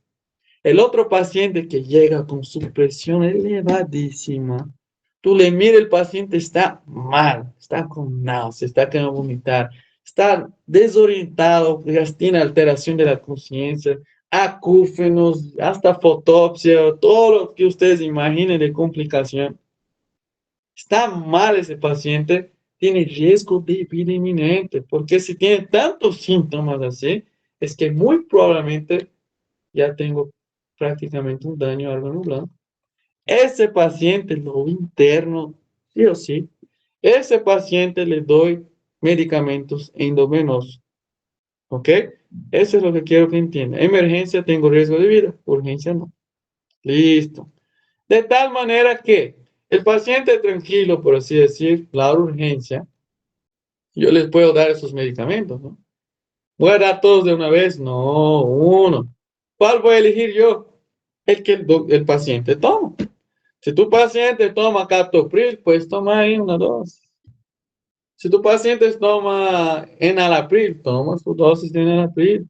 Propanolol, nifedipino. De preferencia, voy a dar a mi paciente el medicamento que él ya consume, porque el cuerpo ya está más adaptado, etcétera, etcétera, etcétera. Listo, nada más. ¿Ok? Seguimos. Pero el paciente que está por morirse, lo que yo tengo que hacer es dar drogas endovenosas. Y hay un medicamento, chicos, que es un santo fármaco, muy bueno para la crisis hipertensiva. Es el nitroprusiato de sodio. Es un excelente fármaco para bajar la presión. Pero ¿sabe cuál es el problema del nitroprusiato de sodio? Es que no hay en todos los hospitales. El paciente no va a tener acceso, o bien yo necesito también para utilizar esos medicamentos muchas veces de bomba de infusión. No tengo bomba de infusión.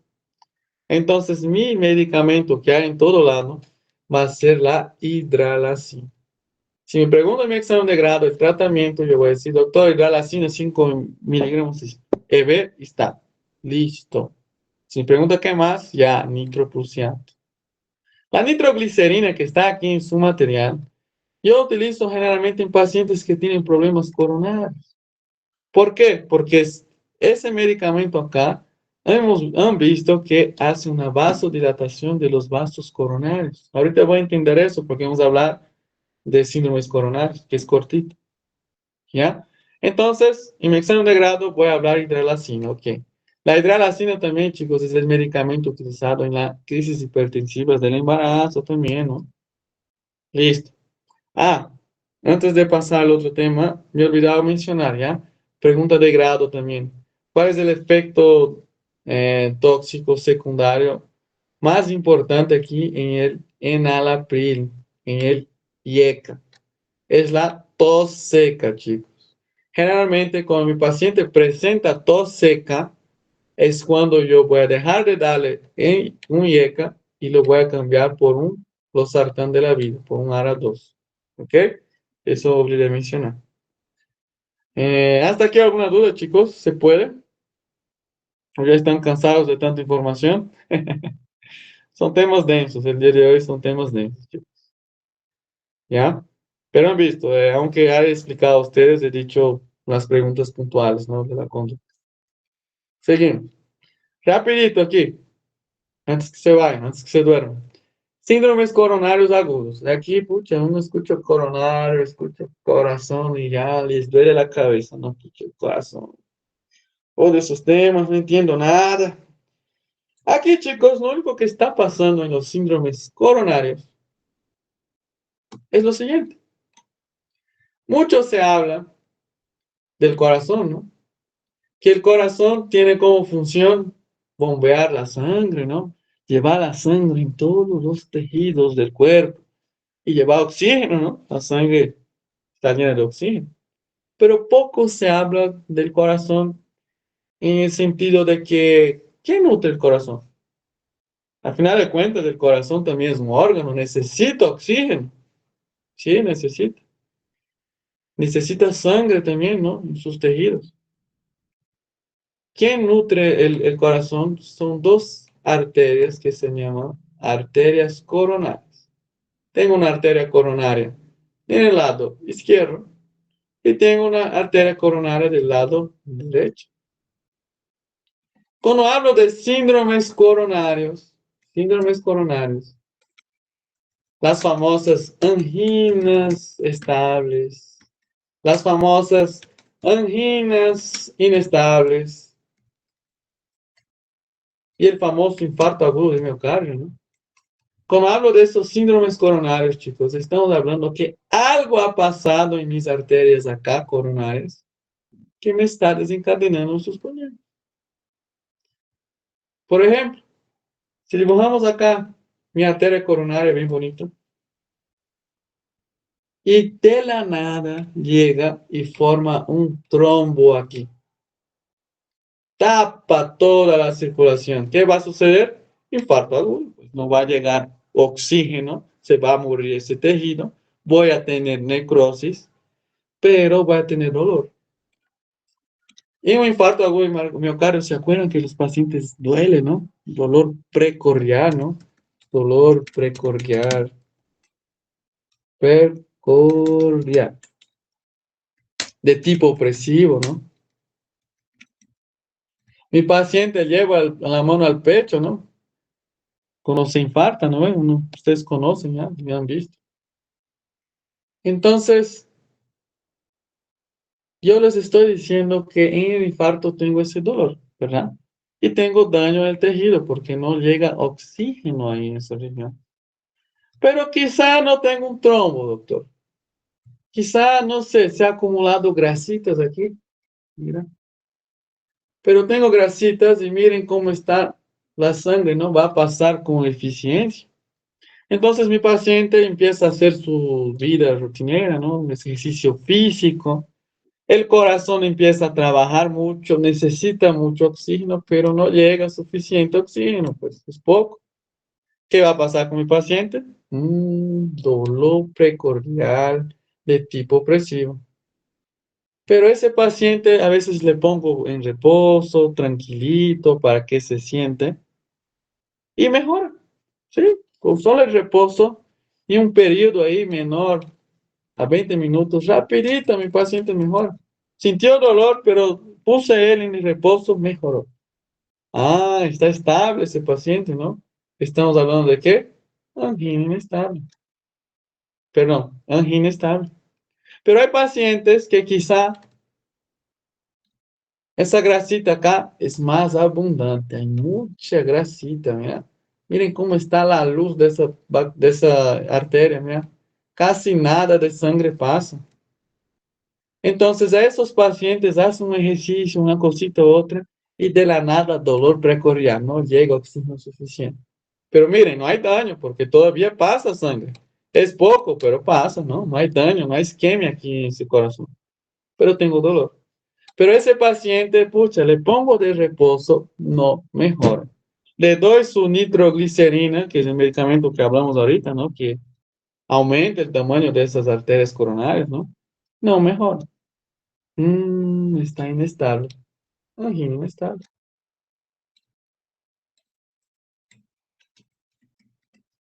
En pocas palabras, chicos, las anginas, sea estable, inestable, infarto agudo de miocardio, son ese síndrome, es esa condición donde mi paciente va a tener dolor precordial de tipo opresivo. Nada más. En todos tengo dolor precordial de tipo opresivo.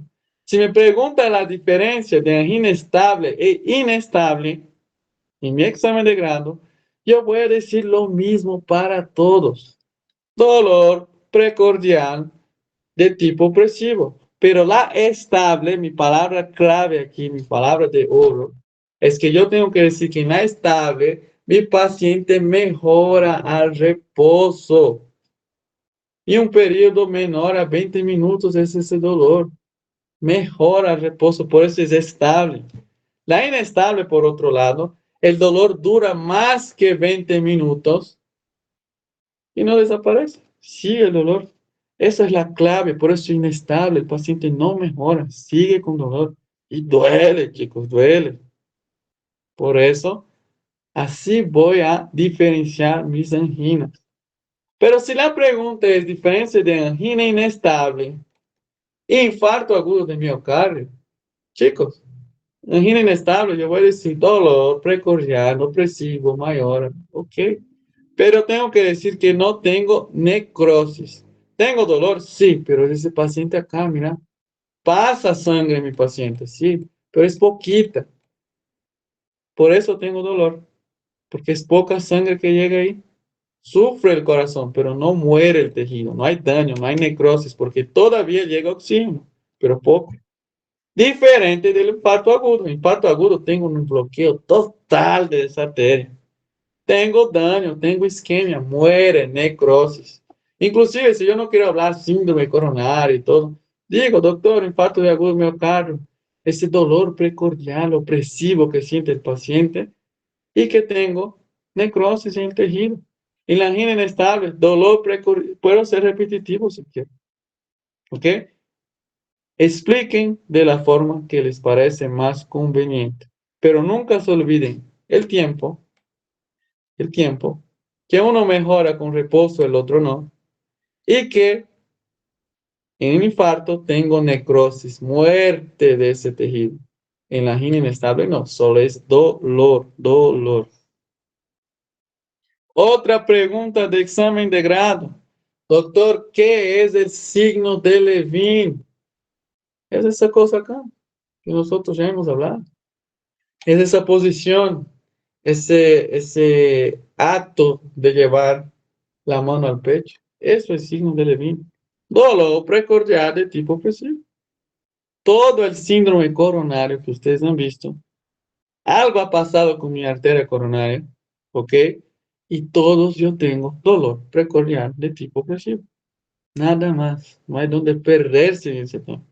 Otra forma también de preguntar en su examen de grado, y ya les alerto, ¿no? Porque los que son brasileños van a quedar así, pero ¿cómo? No entendí, ¿no?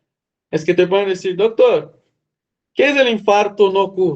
Ay, pucha, uno brasileño va a decir, no Q, ¿cómo así, doctor? No, a veces uno se queda perdido porque hablan así, infarto no Q, ¿no? Entonces, cuando hablo de infarto no Q, chicos, no Q, estamos hablando de un paciente que tiene angina inestable. Es lo mismo. ¿Ok? Y el infarto Q es un paciente que tiene infarto agudo del miocardio. Nada más. Eso es. Para que no confundan. ¿Ok? Y bueno, ya sabemos qué es, sabemos la clínica por su propia definición, ¿no? Pero no olviden que todo en el infarto va a ser más doloroso, puedo tener náuseas, ok, ya, pero todo tengo dolor opresivo precordial. Cuidado se confunda con el dolor allá en reflujo gastroesofágico, ¿no? Que tenía un dolor retroesternal, pero allá no era opresivo, era horrente, como que quema, ¿no? Cuidado estén confundiendo, porque es perdón, aquí es precordial, ¿ok? Listo, ya sabemos. La conducta, pues, en anginas, o hasta el mini infarto, yo pongo al paciente en reposo, pero miren, yo no sé si ese paciente está infartando o no, porque mira, todos tengo el dolor precordial. ¿Qué tengo que hacer yo? Descartar que mi paciente tiene un infarto. ¿Cómo hago? Electrocardiograma.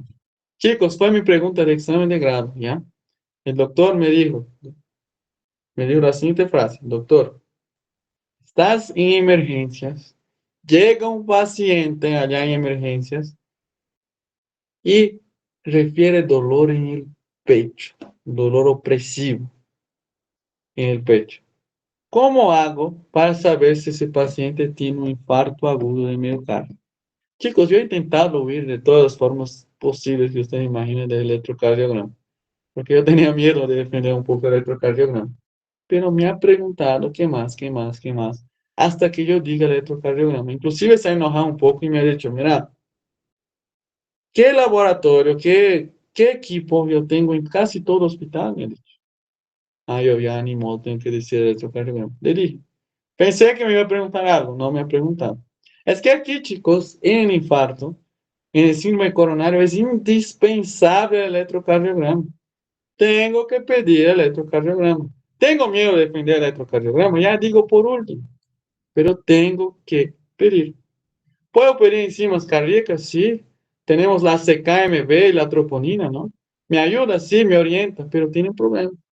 Esas enzimas cardíacas que ustedes ven acá, la CKMB puede subir por otros motivos, ¿sí? Si bien suben por un daño en el corazón, también suben por un daño en el músculo esquelético. Sí, esa misma proteína está en el músculo esquelético. Si yo voy al gimnasio hoy y mañana estoy todo dolorido, si hago un CKMB va a estar elevado, pero no estoy infartando. Es solo porque tengo daño en el músculo esquelético. Las troponinas me ayudan, sí, pero también se elevan en situaciones de infección, como por ejemplo Chagas, endocarditis. ¿Voy a mencionar eso para mi examen de grado? No, solo abro las enzimas. ¿Qué son? ¿Qué voy a pedir? Si yo menciono que voy a pedir enzimas cardíacas, no digo su nombre. Tampoco digo que se sube a las 2 horas. Espero la pregunta. Solo menciono laboratorio si sé defender, si no, no. Hablo mi electrocardiograma. ¿Ok? La conducta, chicos, la conducta, obviamente, reposo, ¿ok? Pero se resume a ese neumotécnico, ¿no? El Monaviche o el Mona más B. ¿Qué es ese pinche neumotécnico? Son sus medicamentos. Pero, pucha, doctor, tengo que aprender todos sus medicamentos. No, por lo menos unos cuantos. Porque si ustedes miran, aquí son medicamentos para tratar los síntomas también del paciente. Si hemos dicho que en angina, infarto, tengo dolor y el infarto duele más que cualquier otra cosa, duele tanto, chicos, tanto que tengo que dar morfina a mi paciente para el dolor. Oxígeno, ¿por qué? Porque pues hay una mala perfusión, pues le doy oxígeno, puede ayudar un poco al paciente. Nitroglicerina, hemos hablado de la nitroglicerina, ¿no? Es mi antihipertensivo, ¿no? Que dilata las arterias coronarias. Al dilatar las arterias, llega más oxígeno, me puede ayudar. Hemos hablado del trombo, ¿no ve? Aspirina, la aspirina. ¿Qué es la aspirina? Antiagregante plaquetario. Pero si ustedes miran acá en todo el neumotécnico, tengo heparina, mira, un anticoagulante. ¿Voy a utilizar los dos medicamentos? No. Cuando yo digo que en mi conducta voy a utilizar el Monaviche, es solo porque son esos medicamentos que tengo que considerar. Pero o utilizo, no voy a dar a mi paciente dos antihipertensivos, beta bloqueador y ECA, ¿no? ¿Para qué? Nada. Aquí simplemente, chicos, por lo menos que acuerdan 3 o 4 medicamentos. No necesitan saber todos. Pero algunos de ustedes ya conocen. Ustedes conocen muy bien la aspirina, Muaine. La nitroglicerina hemos visto hoy. Puedo conocer un poquito más. El IECA, ustedes conocen ya. Hoy han visto en su vida cotidiana, ya han visto miles de veces el IECA. Entonces, son cositas que puedo mencionar, digamos, porque ya tengo una cierta afinidad. No necesito saber todo. Y por último, mi última pregunta de examen de grado, que han hecho una vez o otra, es, ¿qué es la angina de Prismeto? La angina de Prismeto, chicos, es un caso un poco curioso, ¿ya? Donde algunos pacientes jóvenes, mi pinche jovencito, los niños o algo, de la nada están ahí tranquilos, durmiendo, o están en reposo, echaditos, y de la nada sienten como una puntada, un dolor en el pecho, y ya están desesperados, pensando que está infartando. No, hubo simplemente un vasoespasmo de esa arteria, disminuyó momentáneamente el oxígeno del corazón y sentí ese dolor. Pero estoy enfermo, voy a morir, infarto. No, es un caso aparte, no vamos a estudiar a fondo esa angina. Solo, si me preguntan angina de Prismeto, lo que yo voy a decir es, doctor, es una angina del joven, donde tengo un vasoespasmo. Listo, nada más. ¿Ok? Pero digan que es del joven. Bueno, chicos, ¿alguna duda aquí? ¿Hasta aquí?